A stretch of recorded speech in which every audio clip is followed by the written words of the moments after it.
So, John, you went on this march. Was it a Palestine Action March, or was it simply a pro-Palestine march? No, it wasn't Palestine Action. It's organised by Leeds branch of Palestine Solidarity Campaign.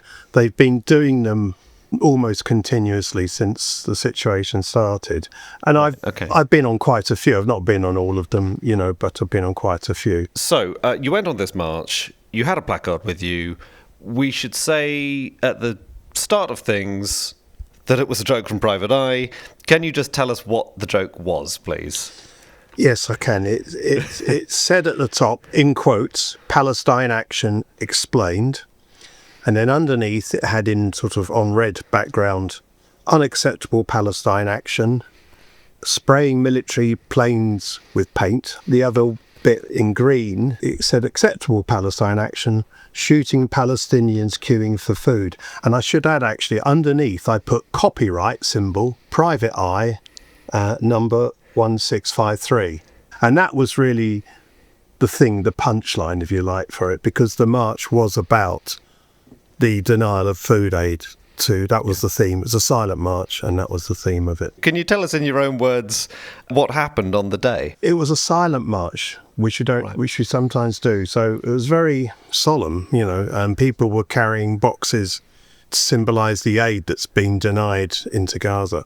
So I'm holding this up, and I passed serious policemen on the way, and then we were more than halfway round, and I saw two officers on the side, and they saw me and made a beeline straight to me, and I thought they must have good eyesight because I wasn't that near them. But they said, "Can we have a word with you?" And I said, "Well, can you come to the pavement and have a word with me?" And I said, "Well, we can have a word here if you like."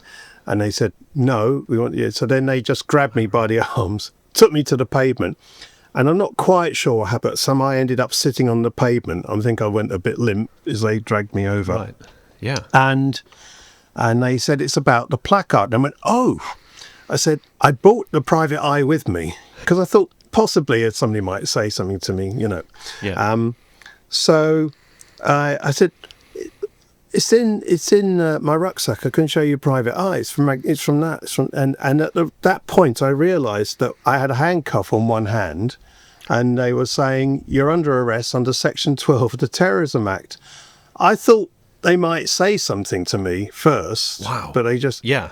And I was a bit surprised. So then they said, "You're resisting." I said, "I'm not." And he said, "But your arms are tense." And I thought to myself, I feel pretty tense. I've just been dragged to the pavement by two cops, Anyway, they put the handcuffs on and they said, "Will you walk to the van?"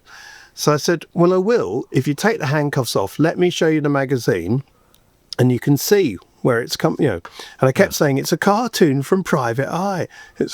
And eventually people stood around me. They heard that and went, "It's a cartoon from Private Eye. It's a cartoon from..." So it went on like this.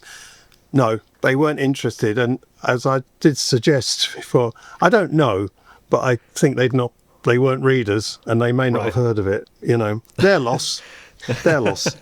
I was in shock, to be honest. It was really only when I got in the van I thought, crikey. So you would, I presume, driven off from the protest? Yeah, people sort of surrounded the van and that, but obviously they took me away.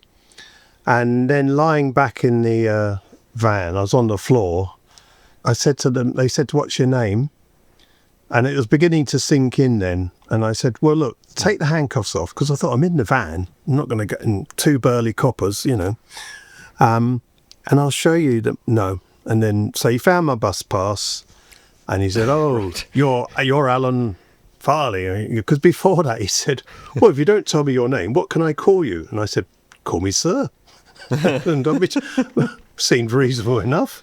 But he didn't like that. So by this stage I thought, well, I better not say anything else now. And then I got booked in. I was feeling a bit stroppy by then. So they said things like, "Are you vulnerable, or do you feel vulnerable?" And I said, "Yes, I do." And they looked at me a bit surprised. I said, "Well, I'm in a police station and, I presume this is your first arrest? Yes. Right. They give you cards out with a solicitor's number on the demo, which I've had in my pocket and I've never used, obviously. And they said, it's better not to use the duty solicitor. You get them to ring this one. Could I find this card? No. And I apologise to West Yorkshire. I falsely accused you of throwing it away. In fact, it was tucked into my phone case all the time. Okay. I found out upon release. But luckily I could remember the name, and they said, oh yes, we know them, we can call them. And I could just about remember my wife's phone number. So I asked them to call her, and they never did, to be fair. But she was also on the march, but elsewhere. So she was one of the last people to find out that I'd been arrested.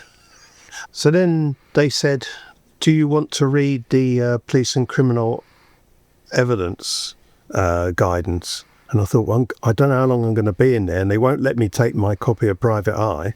So I said yes. So I've read most of West Yorkshire's guidance. They took my fingerprints, they took DNA swabs. Then I got a call from the solicitor via the intercom, which was hard to make out, but she said, don't worry, I'll be there fairly soon. And I asked, could she ring my wife? And she took the number, and she did ring my wife. I had a cup of tea. They gave me a cup of water. I had a fairly horrible heated up meal. How long were you held all in? Just over 6 hours, I think. I was arrested just before 2, and I got out about 8. Oh, and I got to see a nurse while I was in as well. Okay. Because I'd asked my medication. I'm mildly asthmatic, and I'd asked my medication because in a stressful situation it can be a bit worse, which somebody got and brought down to the police station. And I got to see a nurse, very friendly nurse, paramedic, NHS. And one of the things she did was take my blood pressure. And I said, I'm going to see my doctors about that this week. And she said, well, you can tell him your blood pressure's fine, which it was. Even under trying circumstances. Yes, exactly. So I thought that was I said, well, that's one positive that's come out of today, Then the solicitor came, we had a brief chat. She said, look, I advise you just no comment on their questions because if we're going to have a debate, we'll have it in court. They asked me all sorts of questions. I mean, one of the questions, I can't remember what it was, but I rolled my eyes as he said it, and he sort of looked a bit apologetic and said, I know, but we do have to ask these questions, I'm sure you understand. Is this questions about whether you were a member of Palestine Action or a member of a prescribed they asked me organisation? They said, do you support Palestine Action? So obviously I said no comment. Or I might have just said no to that one. And then they said, did someone force you to carry this placard? Did you make it? Did somebody else make it? And one of them said, this is the counter-terrorism police. They said, I see the advert in the magazine was very small. And I thought, advert? I just thought, what's going on? Anyway, I said, he said, did you blow it up yourself? And I thought, your counter-terrorism police don't say things like that to me. That's a very leading question to ask, I mean, you must have done, otherwise your placard would have been 1 inch square. So. Well, exactly, yes. So through that interview, I began, I thought, are they taking this that seriously? I wonder if they are. The solicitors felt quite confident. She said, I think, said, don't know, but, got quite a strong case. Okay, so eventually you were released without charge? Yes. I was released on bail, charges pending. They said they were going to send my file to the CPS. I hadn't committed an offence, and they must have been beginning to think, what's in this? And my bail conditions said I wasn't to go on any Palestine Action demos or protests. And I said to the solicitor, I wasn't on a Palestine Action protest, and I've never been on one. And in any case, aren't they illegal? So at this point, John, I probably have an apology to make to you, because it was actually me who wrote that joke for Private Eye, and I did not think it would have a result, because the classic result of writing a joke for the mag is nothing. Nothing happens at all. And so it wasn't our intention to get anyone banged up, particularly not if they haven't done anything wrong. So I'm very sorry about that. Well, it's not your fault. I saw it, and I did think that will make a good placard, not least because it's different from the standard ones that are handed out, the same old.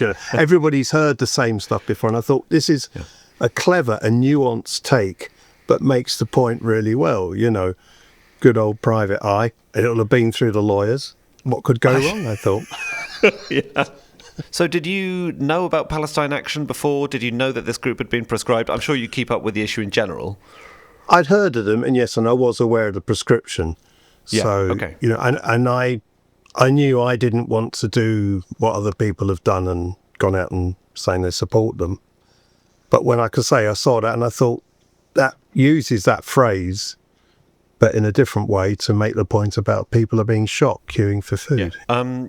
We're going to be talking a bit later on in the podcast with the I team about freedom of speech, heavy-handed policing, all of this kind of thing. I mean, in your opinion, do you think what happened to you was simply really clumsy policing, or do you think it kind of indicates a general problem with freedom of speech at the moment in the UK? I'd say a bit of both. I mean, they were clumsy because they didn't give me any chance to explain. The solicitor said to me later, they didn't even give you what words of advice, I believe is the phrase. But they chose to arrest me. Somebody showed me a video that had been taken. There's people who follow us around videoing us and they post them. And it showed the van driving around, parking up. They walked out, stood to the side.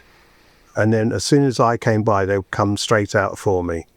So I think they'd already seen this. I don't know. I presume they'd seen the sign at some point and thought, right, we're going to arrest him. Right. So, yeah, I think it was clumsy, but also they weren't, I think, right, we need to get off the street straight away sort of thing. I wasn't thinking I'd get arrested. I thought they might say, perhaps they'll say something. A friend said to me, oh, you sure about that? I said, well, it's been in private eye, so I wasn't completely oblivious to it. Oh, I mean, but I thought at the worst, they'd say, you can't carry it, or whatever, and I'd have just said, all right, you have it then, As it turns out, stuff being printed in private eye is not a guarantee that you won't be sued over it, as the magazine's found out to its cost many times. That's true. Very dangerous idea. So part of this, I mean, was shutting down the use of those words on any placards whatsoever, no matter what the context was.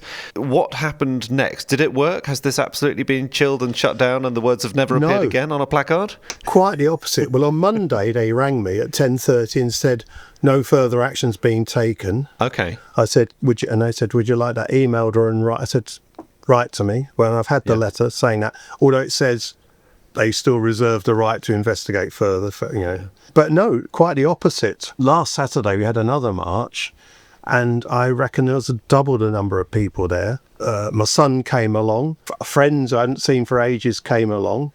And then, as we were going round, I thought, that looks familiar. And it turned out somebody had made about 50 copies of the placard that I had and were carrying around. And and I thought, somebody had one hanging from his carrier bag. I thought that was very casual. And there was one person, he had one, and he was walking along and he left the march and he'd walk up to a policeman, stand next to them. And at the end, somebody was collecting him in and somebody said, oh, can I keep it? so there's probably a few hanging up in people's houses somewhere. So, yeah, no, it's had the opposite effect. And I've had so many messages. In fact, an old friend who I hadn't seen, since the 80s, he sent me a message. He found me on Twitter or X and sent me a message and said, we were at school together. And he said, I'm having a birthday party on next Saturday in London. Can you come down? So I am. So It's working as friends reunited. So there you go. There you go. If you want to connect with an old friend, just pick up your copy of Private Eye, find the most inflammatory joke you can and print it out.